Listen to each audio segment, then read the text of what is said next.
Brunch is very interesting, isn't it? Brunch in New York, there's a couple of things actually. Not only do I live in New York, I live in the Upper West Side, which is like brunch country, and then I'm a gay man, and if there's anything that what do gay men do? They go out and they eat brunch on the weekends. It's a thing in so much of where I'm associated. So in New York alone, I mean, brunch is just, it's insane.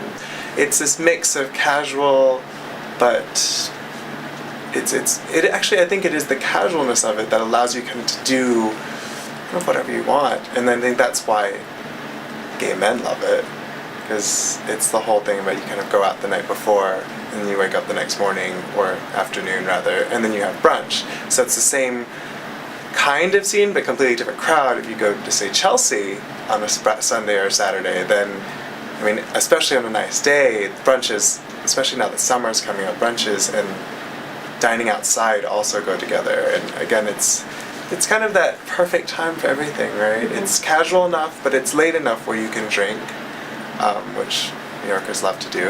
And then it's on the weekend. You can kind of free yourself up a bit, and then it's also leisurely enough since it's during the day. You have it's this odd time that I think just allows people to really let go, but not have to worry too much about, like, is it too early to start drinking? But I think New York culture has said it's not, so that's why everyone thinks I'm crazy when I'm back in Houston and I start drinking at 11 a.m. But the places that I like to go to will have a mixture of both, like, breakfasty foods and then more just like lunch items that you'd find on a regular lunch menu. And then what's happened is also there's this mix now of what is brunch food. It's this breakfast food that's heartier, that you can have the heartiness of a lunch with like eggs and waffles, except there's like sausage and bacon over everything, or a ton of hollandaise sauce. I hate breakfast food, I should say, so I only go to brunch places that have a lot of lunch food, but I think that kind of casualness is you can also have, it's that you can kind of eat whatever you want too. It's like breakfast, you can have lunch, and then you can have a steak if you wanted to, I'm sure. What's supposedly considered like the most indulgent brunch in New York, which is the smorgasbord at Aquavit. It's this huge spread of Scandinavian brunch food. There's like a whole table of herring, pickled herring, and there's a whole table of desserts, and there's just a whole line of food, and so in that way it's quite indulgent. And then I think in terms of the other kind of crazy, maybe locanda verde, where they're just basically serving odd forms of their lunch food. So it's like a smoked lamb sandwich with like chickpea fries, which were disgusting, or like I think they serve their roast chicken there, and they do their pastas, and it's just like, I kind of love to have dinner food all the time. So I love places that will serve me like dinner food at brunch. Brunch doesn't really change. That's really interesting. There are food trends come and go a lot in New York. Brunch food pretty much stays the same. It's the same egg dishes. It's the same, versions of a Benedict, versions of an omelet, versions of a waffle, and then a smattering of salads and sandwiches.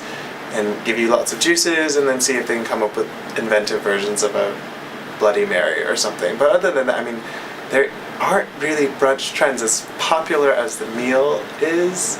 There aren't that many brunch trends. I will say that occasionally, when a trend becomes so large that it invades brunch culture, I think the only time I can think of that is the comfort food, Southern kind of thing that kind of happened after the recession started, where people were really into their comfort food, and so fried chicken became major in New York. So now you will find more restaurants that will serve fried chicken at brunch, because chicken and waffles is a brunch dish, at least where I'm from. It's a brunch dish. So they took that dish from the Southern brunch tradition and brought it to New York. So I think that's the only thing I can really think of where a trend has even kind of influenced brunch culture in New York. And I think what's particular to New York and why it's so popular in New York is time.